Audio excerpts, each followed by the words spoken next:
Assalamualaikum warahmatullahi wabarakatuh. Waalaikumsalam warahmatullahi wabarakatuh. Bismillahirrahmanirrahim. Alhamdulillahi rabbil alamin. Wassalatu wassalamu ala ashrafil anbiya'i wal mursalin, Sayyidina wa maulana Muhammadin wa ala alihi wa ashabihil mujahidin at-tahirin, amma ba'du. Saudara-saudara kaum muslimin rahimakumullah. Pada pertemuan kali ini kita akan membicarakan riwayat Nabi Adam alaihi salam. Nabi Adam diciptakan oleh Allah dari tanah dan merupakan manusia pertama serta bapa dari seluruh umat manusia. Pada saat Allah hendak menciptakan Nabi Adam, Allah berkata kepada malaikat, "Inni ja'ilun fil ardi khalifah." Aku akan menjadikan seorang khalifah di permukaan bumi. Malaikat dengan nada sedikit protes berkata,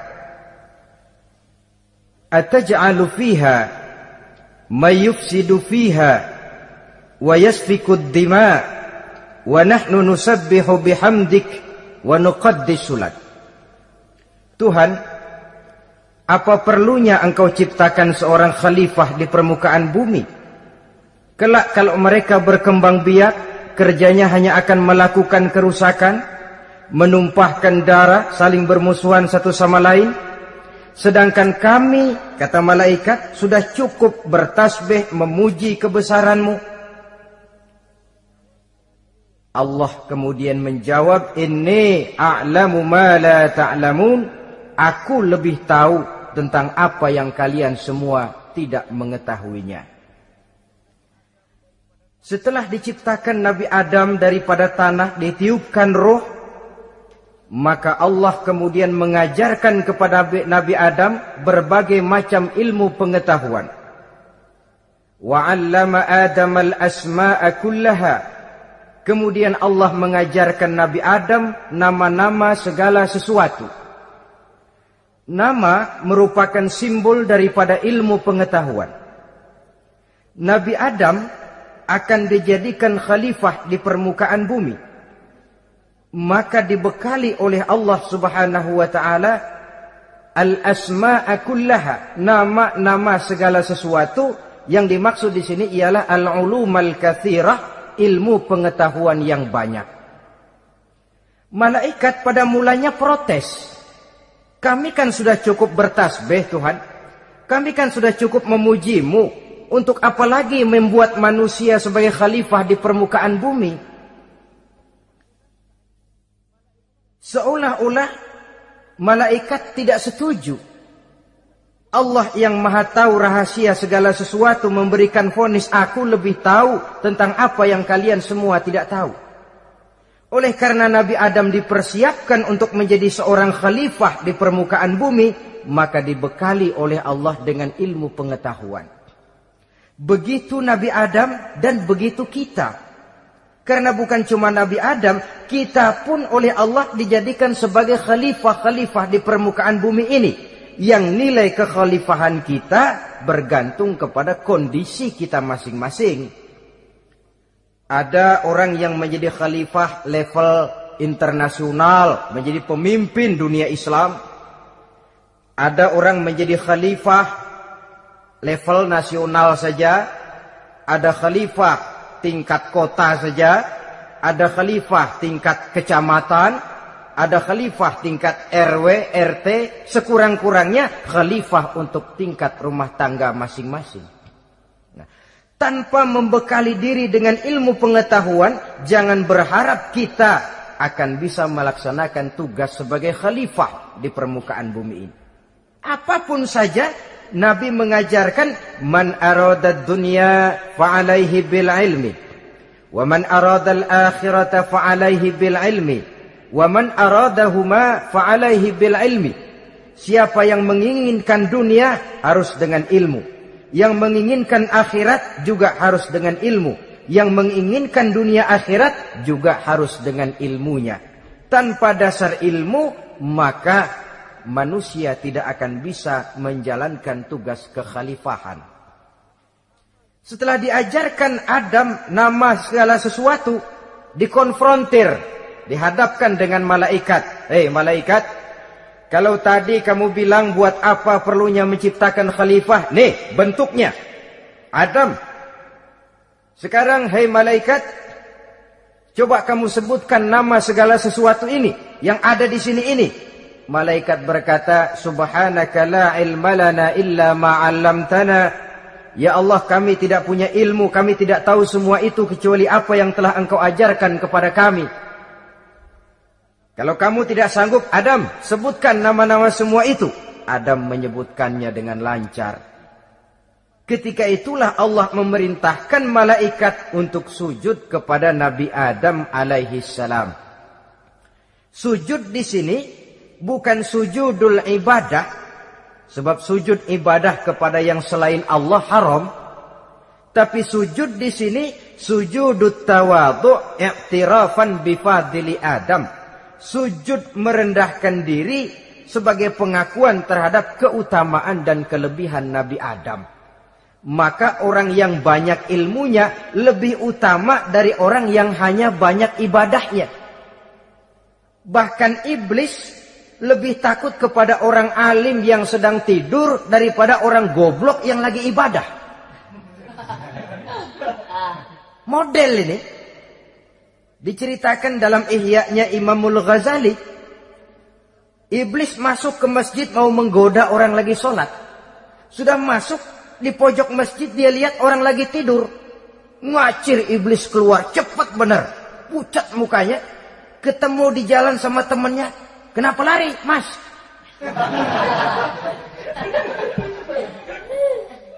Kata temannya, saya mau goda orang sholat. Lalu tiba-tiba di pojok masjid saya lihat ada orang lagi tidur. Saya takut betul sama itu orang. Lari saya keluar. Loh, sama yang sembahyang sampean gak takut, kok sama yang tidur takut bagaimana? Yang tidur itu orang alim. Yang lagi sembahyang itu orang goblok. Oh, godain orang goblok, saya colek juga dia lupa sembahyang. Tapi orang alim ini saya takut betul. Lah kalau diukur dengan malaikat waktu itu Nabi Adam, ibadahnya lebih banyak malaikat, jelas. Sudah bertasbih, sudah bertahmid malaikat. Nabi Adam baru diciptakan. Tapi kenapa Allah perintah malaikat sujud kepada Adam? I'tirafan bifadli Adam. Keutamaan Nabi Adam. Pantas untuk diserahi tugas sebagai khalifah mengatur kehidupan di muka bumi. Kalau malaikat yang jadi khalifah di dunia ini, enggak rame dunia. Coba, malaikat, material, harta enggak perlu. Seksual enggak perlu. Dunia ini hambar. Justru dunia ini menjadi ramai setelah manusia diberikan fungsi sebagai malaikat, sebagai khalifah oleh Allah Subhanahu wa taala. Saudara-saudara kaum muslimin rahimakumullah, setelah nyata kelebihan Nabi Adam, maka Allah perintahkan Nabi Adam tinggal di surga dengan segala kenikmatan yang ada di dalamnya. Tapi lantaran sendirian, kesepian Nabi Adam ini. Allah Maha Tahu, maka diciptakannya pasangannya, yaitu Siti Hawa dari tulang rusuk yang sebelah kiri. Sehingga Nabi pernah pesan begini, Istausu bin nisa fa innahunna khuliqna min dhil'in. Hati-hati kamu ngadepi perempuan. Yang tolong dengar nih yang laki-laki, yang perempuan belaga budak aja dulu lah. Hati-hati kamu ngadepi perempuan. Fa innahunna khuliqna min dhil'in, karena perempuan diciptakan dari tulang rusuk sebelah kiri. Apa watak tulang rusuk? Tulang rusuk itu kan bengkok. Perempuan tuh begitu, didiemin aja bengkok terus, dikerasin patah.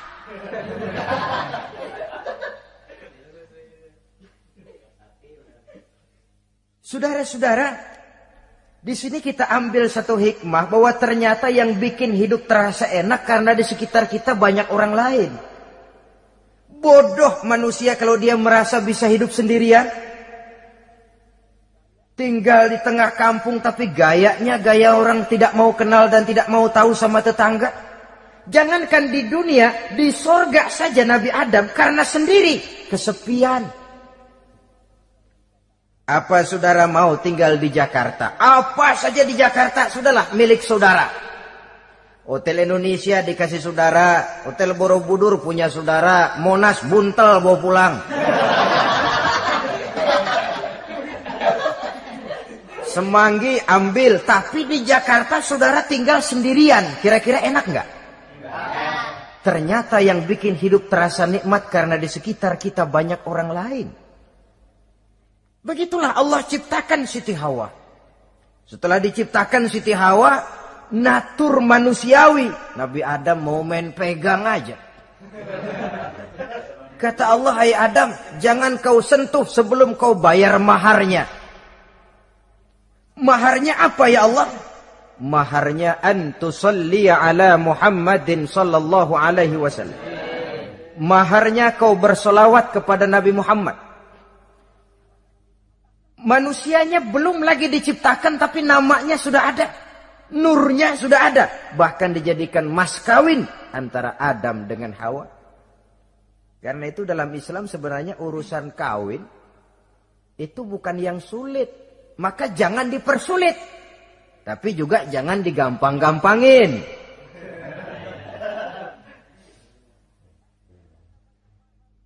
Artinya yang namanya mahar ini, walaupun cuma sebentuk cincin besi kalau orang sangat tidak mampu.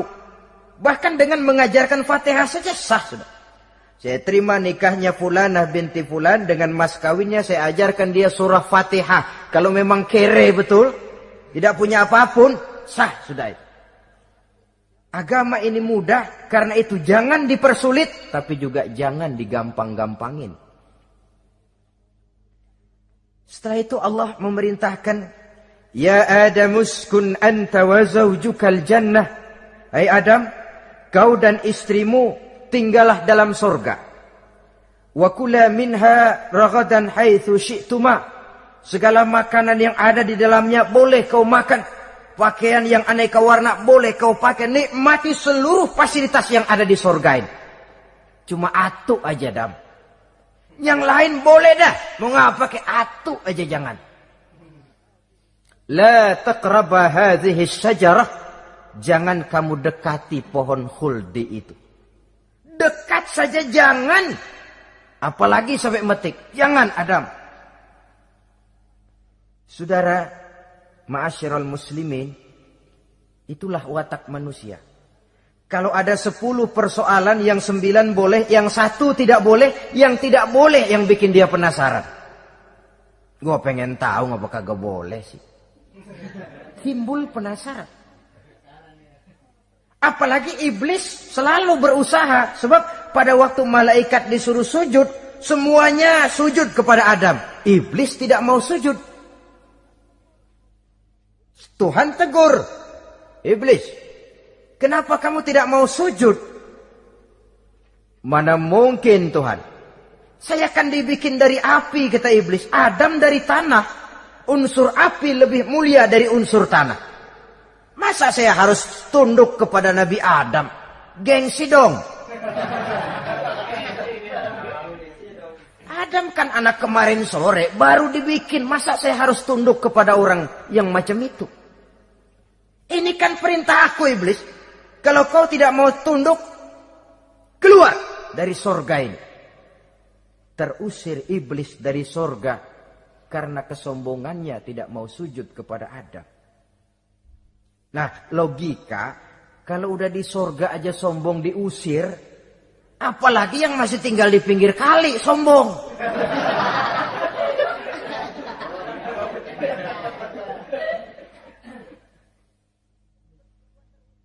Tapi sejak peristiwa terusirnya itu, iblis bikin proklamasi. Apa proklamasi iblis? Rabbi fanzirni ila yaumi yub'asun. Ya Allah, gara-gara Adam saya diusir dari surga. Saya minta kepadamu ya Allah, beri saya kesempatan sampai hari manusia dibangkitkan. Kata Tuhan, innaka minal munzarin. Oke, silakan. Mau apa iblis?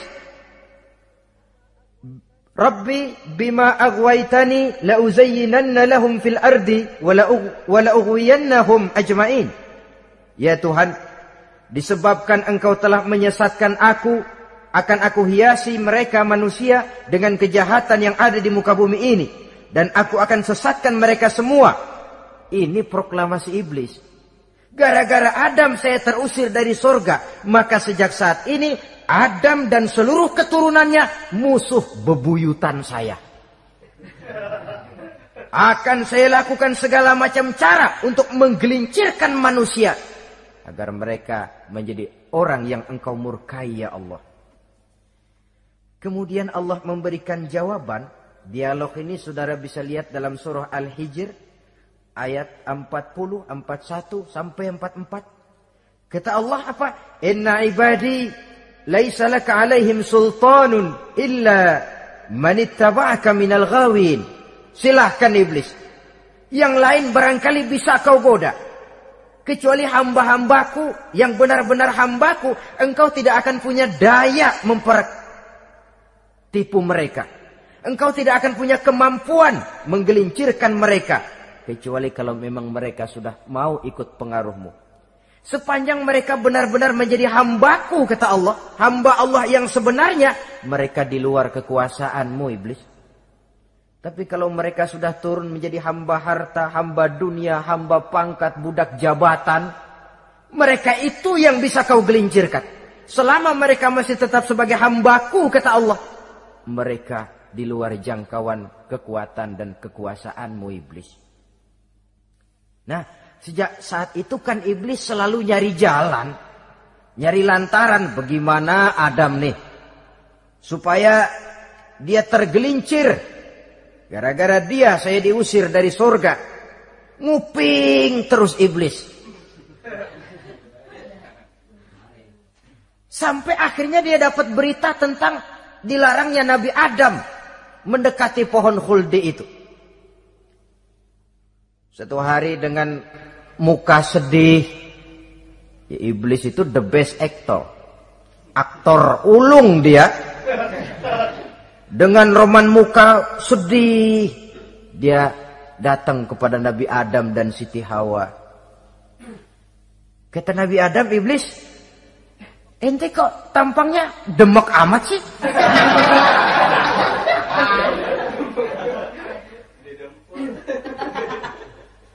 Kenapa begitu sedih? Adam, saya sebenarnya tidak ada yang bikin saya sedih. Cuma saya dapat berita bahwa engkau tidak akan selamanya di dalam surga ini. Wah Adam, kalau engkau bisa tetap tinggal di surga bersama istrimu, alangkah bahagianya saya, kata iblis. Tapi saya dapat kabar ente nggak bakalan lama-lama di surga. Buktinya ente dilarang makan buah khuldi. Khuldun artinya kekal. Kalau kau Tuhan gak pengen, makanya dilarang. Wa qasamahuma inni lakuma laminan nasihin. Untuk memperkuat omongannya, sumpah si iblis. Bener Dam, saya sih ngomong cuma buat kepentingan ente. Saya sayang sama ente. Yang tahu cuma saya dah. Bicaranya seolah-olah untuk kepentingan Nabi Adam. Sebenarnya tujuannya tidak lebih iblis zaman dulu, zaman Adam, dan begitu iblis zaman sekarang. Seolah-olah bicaranya untuk kepentingan umat Islam, tapi sebenarnya tujuannya ngelecehin, memperdayakan umat Islam. Dia bilang kepada Adam, saya sih cuma ngasih saran Adam, kalau ente pengen selamanya di surga, petik aja tuh buah, pokoknya beres dah. Itu si Tuhan ngelarang aja bohongin doang lo. Supaya kau dan istrimu tidak lama-lama di surga, maka dilarangnya kau memakan buah khuldi itu. Udah, embat aja. Saudara-saudara, tipu daya iblis ini bisa kita baca dalam surah Al-A'raf ayat 20 sampai ayat 22. Nabi Adam tergoda, ditambah oleh bujuk rayu Siti Hawa. Nabi Adam yang setengah hati itu akhirnya terpancing betul. Sebab itu perempuan, walaupun peranannya tidak begitu kelihatan, tapi memang sangat menentukan. Tidak ada seorang suami bisa sukses jadi apapun dia tanpa peran serta istrinya. Karena itu sebagai muslim, kita punya teman hidup dan kita punya lawan hidup. Siapa teman hidup kita? Dalam arti sempit, teman hidup kita istri. Kalau dia istri tentu suami yang taat kepada Allah dan Rasulnya. Dalam arti luas, teman hidup kita ialah setiap muslim. Setiap orang yang pandangan hidupnya sama dengan kita. Itu teman hidup. Lalu lawan hidup kita siapa? Lawan hidup kita secara mutlak iblis dalam segala bentuknya. Iblis yang berbentuk halus, ini ngusirnya rada lebih gampang. Konon ya, iblis setan itu kalau dengar orang azan kan lari. Takut dia, dibacakan bismillah, minggir. Yang sulit diusir ini iblis yang berbentuk manusia. Diazanin nyengir.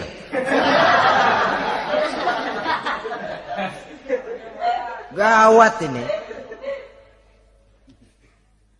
Saudara-saudara, ini musuh dalam artian mutlak. Sedangkan musuh dalam artian ideologis, setiap orang yang pandangan hidupnya tidak sama dengan kita.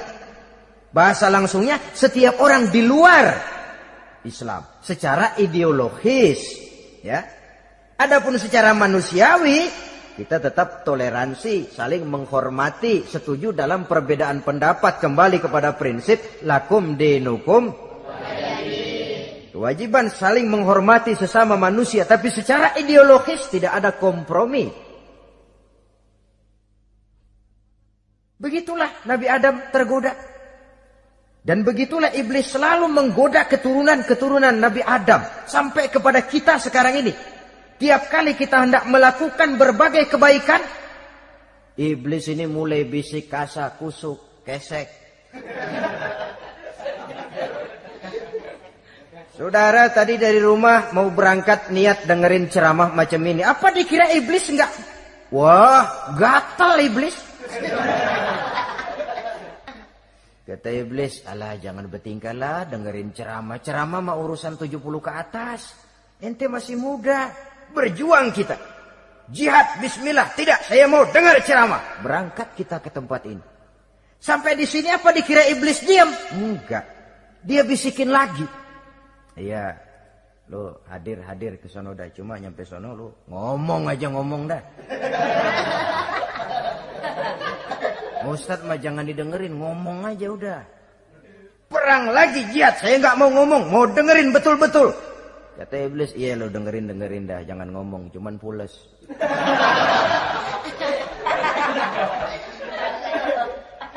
Segala macam cara dilakukan oleh iblis untuk menggelincirkan manusia. Ketika Nabi Adam mengambil buah khuldi itu, datanglah murka Allah. Adam, seolah-olah kalau bahasa kita, kelewatan kamu Adam. Dari belum ada aku ciptakan engkau. Barangkali kau merasa kesepian, aku ciptakan Hawa. Aku tinggikan derajatmu dari malaikat sampai malaikat sujud kepadamu. Aku perintahkan kau tinggal di sorga dengan seluruh fasilitas yang ada di dalamnya. Cuma satu yang aku minta, jangan dekati pohon khuldi, engkau tidak sanggup Adam. Keluar dari sorga ini. Terusir Nabi Adam dan Siti Hawa dari sorga. Turun ke dunia ini.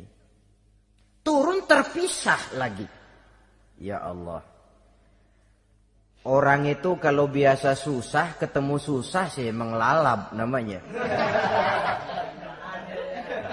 Makanannya, tapi biasa seneng ketemu susah.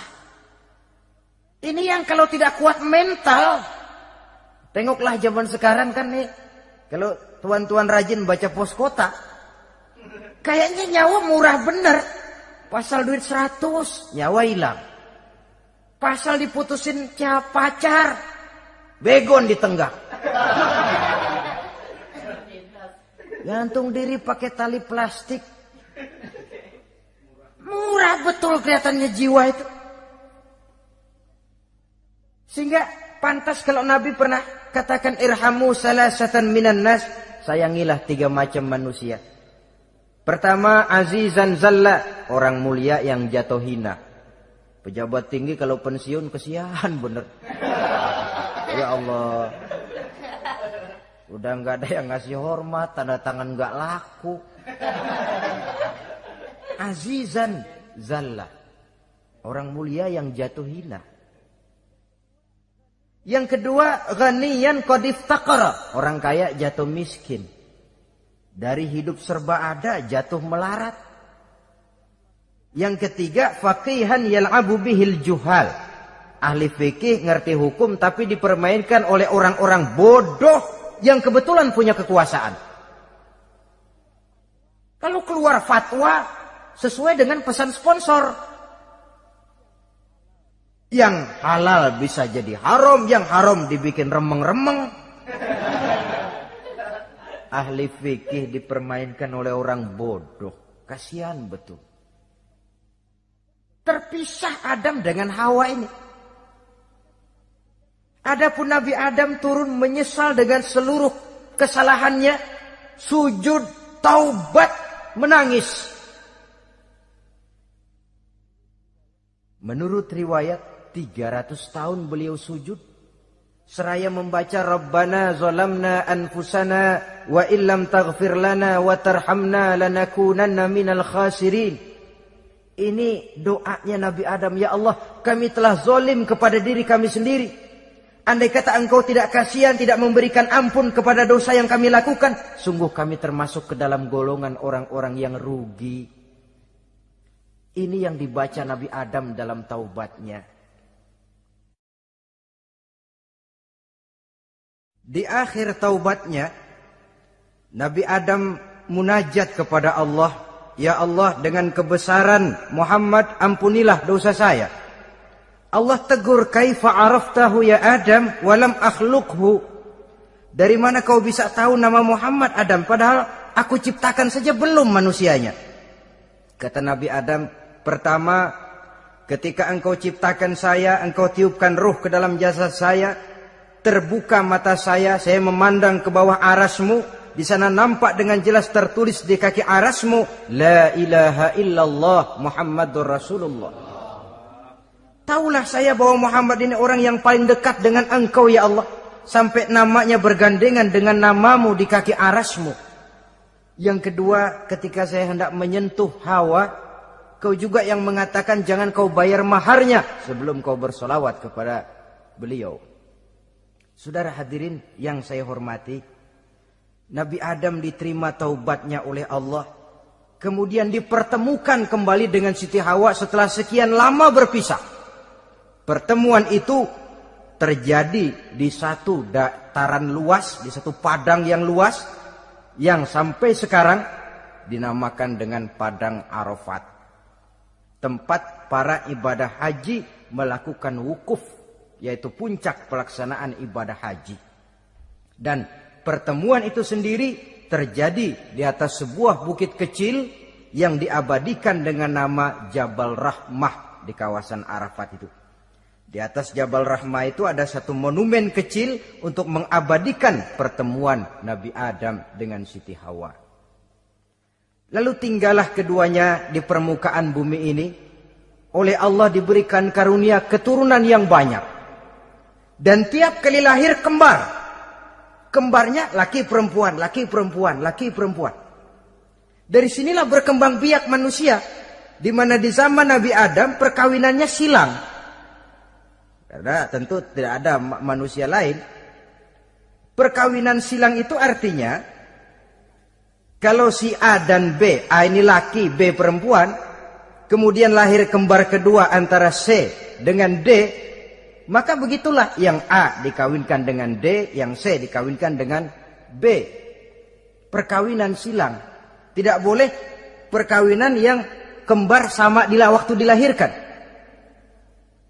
Nah, di antara putra-putra Nabi Adam yang kemudian juga membuat sejarah, yaitu Habil dan Qabil. Habil, saudara kembarnya namanya Labuda, perempuan. Qabil, saudara perempuannya Iklimah. Menurut hukum perkawinan waktu itu harus silang. Habil harus kawin dengan Iklimah dan Qabil harus kawin dengan Labuda. Tapi Qabil protes. Dia kepengen kawin dengan saudara kembarnya sendiri. Dalam arti yang sama-sama dilahirkan dengan dia, yaitu Iklimah. Kenapa? Karena kebetulan rupa Iklimah ini lebih cantik daripada Labuda. Protes kepada ayahandanya Nabi Adam. Abah, saya tidak terima, saya harus kawin dengan Iklimah. Tidak Qabil, kamu harus kawin dengan Labuda. Enggak mau. Kenapa dengan Labuda? Kurang kece.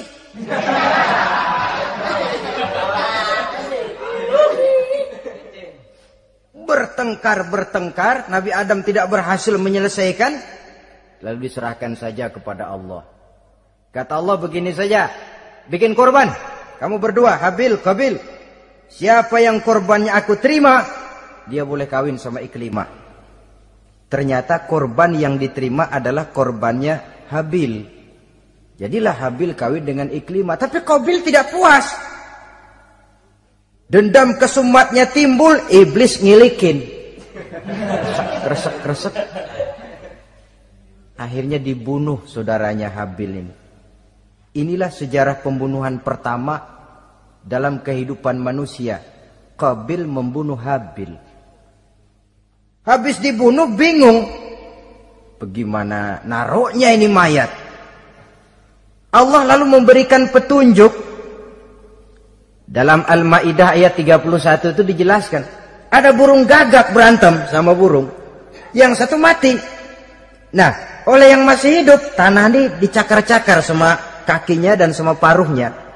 Sehingga berbentuk lubang, bangkai saudaranya itu dimasukin ke lubang itu lalu diuruk lagi pakai tanah. Oleh cakar kakinya dan paruhnya itu. Sehingga Qabil, cara ini bisa. Itulah sejarah penguburan pertama dalam perkembangan manusia. Oleh karena itu, Nabi memberikan penjelasan, man sanna sunnatan hasanatan falahu ajruha wa ajru man amila biha wa fi riwayatin wa ajru man tabi'aha. Siapa orang yang melakukan satu kebajikan, dia akan mendapat pahala dan pahala dari orang-orang yang mengikuti kebaikannya. Misalnya saudara membentuk pengajian. Ramai pengajian saudara. 1000 orang yang datang ngaji, 1000 orang saudara dapat pahala. Sponsor kebaikan. Sebaliknya, wa man sanna sunnatan sayyi'atan falahu ismuha wa ismu man amila biha, ay wa ismu man tabi'aha. Siapa yang memulai suatu kejahatan, dia akan mendapat dosa dan dosa dari orang-orang yang melakukan atau mengikuti kejahatannya. Umpamanya, saudara mengadakan pesta. Lalu dalam pesta itu terjadi segala macam maksiat. Maka seluruh maksiat yang terjadi malam itu di tempat itu, saudara ikut dapat dosanya. Kenapa? Sponsor. Tiap kali ada pembunuhan, Qabil dapat andil dosa. Kenapa? Sponsor. Tapi kalau 2 orang muslim, ini masalahnya Habil nggak ngelawan kan, dibunuh. Tapi kalau 2 orang muslim berkelahi, kata Nabi apa? Apabila 2 orang muslim saling berbunuh-bunuhan, maka al-qatil wal maqtul finnar. Baik yang membunuh ataupun yang dibunuh, dua-duanya neraka. Sahabat heran, ya Rasul, kalau yang ngebunuh masuk neraka pantas, tapi ini yang dibunuh kenapa neraka juga? Soalnya sama-sama niat, cuman keduluan aja. Itu kan masalahnya. Andai kata dia nggak terbunuh, dia yang akan membunuh. Niat itu sudah ada. Nah kalau Habil ini dia tidak punya niat membunuh, dia memang dibunuh oleh Qabil. Saudara-saudara kaum muslimin rahimakumullah. Lalu dari situlah berkembang biak keturunan Nabi Adam alaihi salam. Sehingga dengan demikian bisa kita katakan sebagai satu konklusi. Pertama, bahwa manusia adalah makhluk Allah yang menempati kedudukan tertinggi. Dan berasal dari Nabi Adam sebagai manusia pertama. Dengan malaikat sekalipun, manusia sebenarnya lebih tinggi. Kapan? Kalau dia tetap benar-benar sebagai hamba Allah yang membekali diri dengan ilmu pengetahuan. Laqad khalaqnal insana fi ahsani taqwim. Kami ciptakan manusia dalam bentuk yang paling baik. Dan ketinggian manusia itu tidak ditentukan oleh bahan-bahan dari mana manusia diciptakan. Tapi ditentukan oleh adanya roh yang ditiupkan ke dalam jasadnya dan kemampuan yang ditimbulkan oleh nilai-nilai rohaniah tadi. Kalau secara biologis kita ini semua bahannya sama. Dari saripati mak tanah yang menghasilkan buah yang dimakan oleh mak bapak kita, membentuk hormon, menghasilkan sperma, terjadi kerjasama yang baik antara ibu dan bapak, sehingga kemudian melahirkan kita ke alam dunia ini. Secara biologis bahan kita sama. Dan tidak itu yang menentukan ketinggian manusia. Walaupun keturunan juga mempengaruhi. Sebab sekarang ada istilah ramai orang bicara bayi tabung. Dan majelis ulama sudah memberikan fatwa kalau spermanya itu berasal dari sang bapak, tidak jadi masalah. Tapi kalau dari orang lain, haram. Yang lebih celaka lagi di negara maju, tidak lewat proses alam rahim. Jadi dalam satu tabung yang diberikan suhu yang mirip dalam kandungan, di situ dipertemukan antara sperma, air mani laki-laki, dengan ovum, air mani perempuan. Diberikan suhu yang mirip dalam kandungan, dan itu diharapkan bisa menghasilkan manusia lewat tabung kaca itu.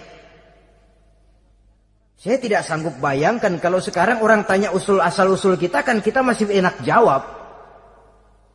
Kamu anak siapa? Oh, bapak saya Fulan, ibu saya Fulana. Oh, kenal saya.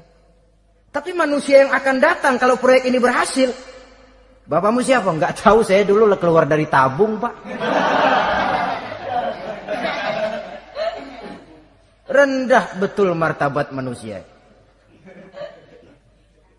Sama saja dengan ada perempuan pernah protes, Pak, Islam itu enggak adil katanya. Kenapa? Masa dalam Islam laki-laki boleh kawin lebih dari satu, tapi perempuan enggak boleh kawin lebih dari satu? Supaya sama-sama adil, boleh dong perempuan punya laki lebih dari satu.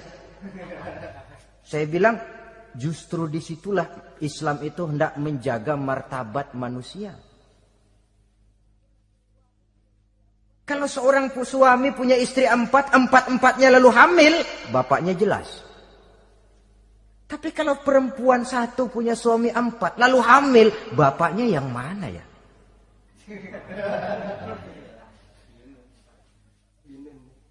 Rendah martabat manusia. Ketika si bayi lahir, ibunya lihat, ini jidatnya kayak si A ini. Sudah, ini anakmu saja nih, jidatnya jidat kamu. Kata, antar dulu jidat saya, tapi kuping B ini nggak mau saya. Terkatung-katung si anak tanpa tahu kemana dia mesti manggil bapak. Ibu daftarin anak ke sekolah, Pak Guru tanya lagi, ini bin siapa, Bu? Bingung lah, udah tulis Bu, bin rame-rame.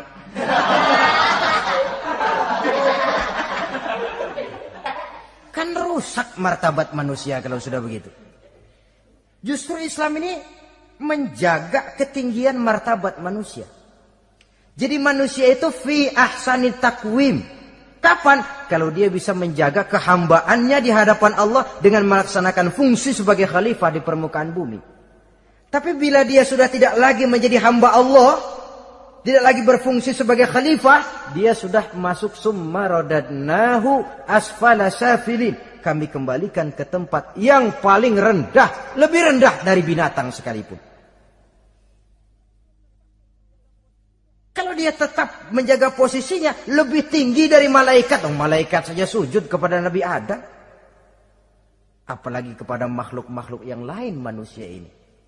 Tapi kalau dia tidak pandai, lebih rendah daripada binatang. Inilah uniknya makhluk bernama manusia. Dengan posisinya dia bisa menjadi lebih tinggi dari malaikat, tapi juga dia bisa meluncur lebih rendah daripada binatang. Untuk menjaga itulah diperlukan agama dalam kehidupan kita sekarang ini. Bukan cuma sebagai lipstick, tapi sebagai pedoman, sebagai way of life yang akan mewarnai cara kita berpikir, state of mind, rule of thinking, cara kita memandang kehidupan ini diwarnai oleh nilai-nilai agama. Dengan demikian, maka manusia bukan keturunan kera. So, ada satu teori namanya teori evolusi yang disampaikan buat pertama kali oleh Charles Darwin. Dia mengemukakan teori bahwa perkembangan kehidupan sesungguhnya di dunia ini menunjukkan mata rantai yang utama melalui apa yang dia namakan seleksi alamiah. Mula-mula dari ikan, melalui seleksi ke amfibi, dari amfibi ke reptil, dari reptil ke mamalia, dari mamalia ke mamalia kecil, dari mamalia kecil ke primat, dari primat ke monyet, dari monyet menjadi Homo erectus. Ini teori Darwin. Tapi dia tidak jelas-jelas mengatakan bahwa manusia keturunan monyet. Hanya seketurunan. Seketurunan kan tidak berarti keturunan. Begini saja. Toyota Kijang sama Toyota Corolla itu seketurunan. Tapi Corolla dengan Kijang kan lain. Cuma seketurunan. Dalam arti sumbernya sama. Makhluk yang tidak tahan seleksi alam, oleh udara yang sangat dingin, perkembangan cuaca yang sangat panas, gempa bumi dan sebagainya, seleksi alam dia namakan, hilang, musnah dari peredaran. Seperti ada binatang raksasa itu, dinosaurus, sekarang kan cuma tinggal dongeng saja, tinggal nama atau kerangka. Itu oleh seleksi alam dia nggak lulus, hilang. Yang bertahan, yang lulus seleksi alam. Manusia walaupun kecil yang lulus seleksi alam ini. Biar dihantam gempa bumi, angin topan, tetap aja ngejedok. Nah, teori Darwin ini, teori evolusi ini didukung dan dibuktikan oleh peninggalan fosil atau binatang dan tumbuhan yang hidup dan mati selama perkembangannya. Dari bentuk organik pertama hingga pendahulu terdekat daripada manusia. Tapi ada satu kelemahan dari pokok daripada teori evolusi ini. Pertama, garis perkembangan dari Homo erectus, yakni manusia jalan tegak, semacam gorilawi itu, sampai kepada manusia mutaakhir masih belum menentu. Artinya, okelah, kalau manusia seketurunan dengan kera, batas antara manusia yang wujud sekarang dengan manusia purba itu apa? Yang menjadi penghubung. Monyet tidak mungkin. Ini dianggap mata rantai yang hilang, missing link namanya dalam istilah ilmiahnya. Dan ini masih dicari sampai sekarang. Kalau pendahulu terdekat manusia mutaakhir ini manusia purba, katakan Homo erectus, manusia jalan tegak. Lalu generasi sudah itu sebelum berbentuk manusia apa? Ternyata sampai sekarang masih ada missing link, mata rantai yang hilang. Lalu yang kedua, teori evolusi berhenti kepada manusia mutaakhir. Kalau memang kita manusia sekarang ini hasil evolusi, tentu kita akan terus berevolusi lagi. Dan akan jadi apa kita nanti? Ternyata sudah ribuan tahun manusia tetap manusia begini-begini aja. Tidak berevolusi kita ini. Apa lalu matanya jadi cuma satu di tengah? Hasil evolusi? Kan tidak. Tidak berevolusi. Jadi kembali kepada Quran, manusia pertama adalah Nabi Adam. Dan manusia-manusia berikutnya keturunan daripada Nabi Adam. Dan bukan hasil evolusi daripada monyet. Juga tidak akan berevolusi kemana-mana. Kalau demikian benarkah teori evolusi? Untuk mengatakan mutlak benar, bukan wewenang kita. Untuk mengatakan salah total, juga kebenaran ilmu adalah relatif sebagai relatifnya daya pikir manusia. Di samping dia harus membuktikan kebenarannya, maka kebenaran ilmiah adalah kebenaran yang relatif dan temporer. Contoh kecil saja. Dulu orang berteori bahwa bagian yang terkecil dari suatu benda namanya molekul, kan begitu? Molekul ini nggak bisa dibagi-bagi. Bagian yang paling kecil dari suatu benda namanya molekul. Ilmu terus berkembang. Ternyata molekul sebenarnya terdiri daripada atom. Atom itulah bagian terkecil dari suatu benda yang nggak bisa dibagi-bagi lagi. Nah, berubah sudah teori pertama. Tidak jadi molekul sekarang, atom. Belakangan rupanya atom masih tersusun dari partikel-partikel. Partikel inilah bagian yang terkecil dari satu benda. Berubah lagi sudah.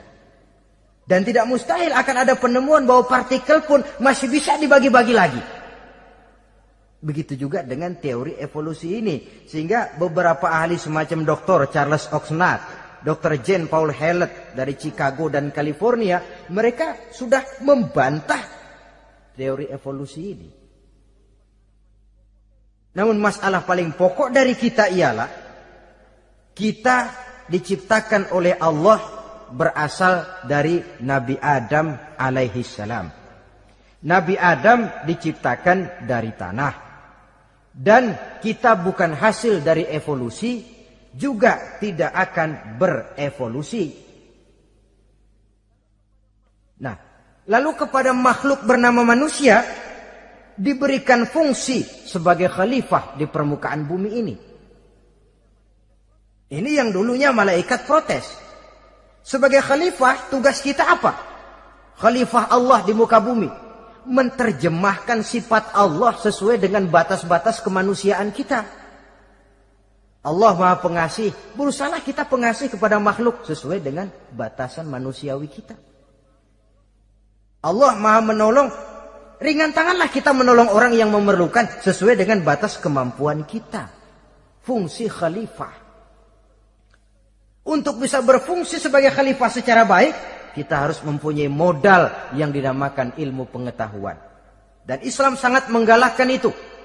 Jauh dulu 14 abad yang lalu, dari desa kecil yang bernama Mekah yang peta belum muat, orang di dunia belum kenal, sudah keluar seruan utlubil ilma walau bisin, tuntutlah ilmu walaupun di negeri Cina. Ngomong Cina di Mekah, padahal Mekah waktu itu belum masuk peta, belum dikenal orang. Sudah ada revolusi ilmu dan budaya. Belajar walaupun harus nyebrang ke negeri Cina. Lalu ada lagi misalnya allimu auladakumus sibahata warrimayah, kata Nabi. Ajarkan anakmu renang dan lempar. Lempar lembing, lempar cakram. Olahraga. Satu tanda Islam agama masa depan. 14 abad yang lalu di Saudi Arabia, Nabi mengajarkan ajari anakmu berenang. Kalau Islam agama untuk orang Arab saja, mau berenang di pasir. Tapi wawasan pandangannya luas. Bahwa Arab sebagian besar memang Islam, betul. Tapi Islam bukannya Arab, itu juga jelas. Sepanjang kita masih menjadi khalifah Allah, maka sepanjang itu kita fi ahsani taqwim. Nah, sebagai khalifah Allah kita bertugas membudidayakan alam ini. Kita kadang-kadang terlalu. Ada ayat, "Wa ma min dabatin fil ardi illa 'alallahi rizquha." Semua yang melata di muka bumi dijamin rezekinya oleh Allah. Ayat itu betul. Hak karena datang dari Allah. Bahwa rezeki disediakan di muka bumi memang. Tapi rezeki itu tidak turun begitu saja laksana jatuhnya embun di waktu pagi. Kita harus berusaha. Dan usaha manusia mencari rezeki lain dengan ayam. Kalau ayam dari tahun atu. Jadi rezekinya tuh modalnya cuma ceker patok. Coba. Dari tahun 1 ayam asal punya ceker, punya patok, sudah dapat rezeki dia. Nggak perlu masuk TK, SD, SMP. Tapi manusia cari rezeki, apalagi zaman sekarang. Persaingan hidup tajam, lapangan kerja sulit, tensi ekonomi tinggi. Masuk sekolah urusan, tamat sekolah urusan. Kadang-kadang dilema juga. Masuk perguruan tinggi negeri sulitnya setengah mati kayak onta masuk ke lubang jarum. Masuk perguruan tinggi swasta yang favorit biayanya selangit. Artinya tanpa membekali diri dengan ilmu, keahlian, skill, kemampuan, fungsi sebagai khalifah sulit untuk bisa kita laksanakan. Saudara-saudara kaum muslimin yang berbahagia. Kalau fungsi khalifah ini mampu kita laksanakan, iblis putus asa sudah. Sebagai khalifah di satu pihak kita menyembah hanya kepada Allah, di lain pihak kita membudidayakan alam ini. Ada apa sih di perut bumi? Minyak, gas, timah, emas. Ada apa sih di lautan? Pelajari lewat oceanografi, membudidayakan alam. Air sungai supaya arusnya nggak mengalir mubazir. Ada manfaatnya, bisa menimbulkan energi yang menghasilkan tenaga listrik. Bisa mengairi persawahan, irigasi. Bikin apa? Bikin dam, membudidayakan alam. Tapi juga mengislamkan budidaya itu. Bahasanya mengkulturkan natur, mengislamkan kultur. Membudidayakan alam dan mengislamkan budi dan budaya manusia ini. Sehingga apapun yang kita kelola dari alam ini nantinya akan untuk menunjang tugas sebagai khalifah, sujud kepada Qadhi Rabbul Jalil. Saudara-saudara, maka bersyukur kita oleh Allah dijadikan manusia. Tidak pesan, terima beres, cantik. Dari segi biologis maupun psikologis, tidak ada makhluk secantik manusia. Dibekali dengan agama di samping akal.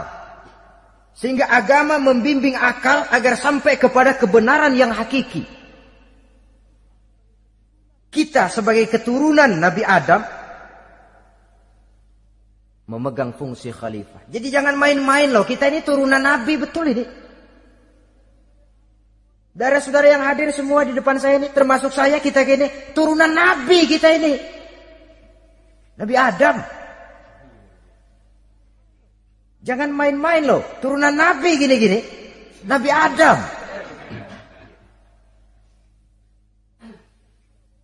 Sayang kalau posisi yang tinggi kita tidak melaksanakan fungsi yang tinggi. Sayang betul.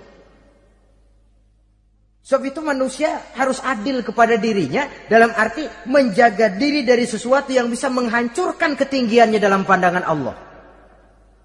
Jadi kalau kita sudah lemparkan diri ke meja judi, hanyutkan diri ke tempat mabuk, hancurkan diri di tempat maksiat, itu sudah tidak adil kepada diri sendiri. Tidak bisa menjaga ketinggian yang diberikan Allah kepada kita. Dikasih baju bersih, dicemplungin di comberan, diinjek-injek lagi. Kita ini diciptakan fi ahsani taqwim. Masa mau turun berbuat seperti binatang, itu makhluk rendah? Masa mau mengikuti tipu dayanya iblis, dia sudah proklamasikan bahwa itu musuh bebuyutan kita? Innahu lakum aduwwum mubin. Setan musuhmu yang jelas dalam segala bentuknya. Saudara-saudara, nah, untuk berfungsi sebagai khalifah ini sekali lagi bekali diri dengan ilmu pengetahuan. Dan ilmu itu di zaman kita sekarang tentu kalau Nabi Adam diajari langsung oleh Allah, wa 'allama Adam al-asma'a kullaha. Lah kalau kita mau nunggu Tuhan ngajarin, geblek terus. Ya tidak mustahil Allah memberikan ilmu yang disebut ilmu laduni ya. Transfer. Langsung Allah memberikan kepada seorang hamba, membukakan pintu hatinya. Tapi bukan potongan kayak kita yang dapat ilmu laduni macam begitu. Satu contoh, menurut ceritanya, Hadratus Syekh Kiai Hasyim Asy'ari itu kan ngaji beliau kepada Kiai Khalil Bangkalan, Madura. Kiai Khalil ini wali. 2 tahun berguru di sana, nggak diajarin apa-apa. Cuma kalau pagi nyari rumput. Tiap hari 2 tahun akhirnya Hadratus Syekh bilang, Kiai, saya kapan diajarin? Sudah Hasyim, kau pulang saja. Insya Allah kau alim. Itu aja pulang jadi orang alim. Ya di samping terus beliau belajar ke Mekah. Kita harus melalui proses belajar. Ini untuk menunjang tugas kekhalifahan kita. Sebagai hamba Allah dan sebagai khalifah Allah di permukaan bumi. Sehingga 2 tugas ini bisa kita laksanakan dengan sebaik-baiknya. Menjaga martabat manusia sebagai makhluk yang mulia dan keturunan dari Nabi Adam alaihissalam. Saudara-saudara, ini sajalah pembicaraan kita kali ini. Terima kasih banyak atas segala perhatian. Mohon maaf atas segala kekurangan. Usikum wa nafsi bitaqwallah. Aqulu qauli hadza. Wassalamualaikum warahmatullahi wabarakatuh.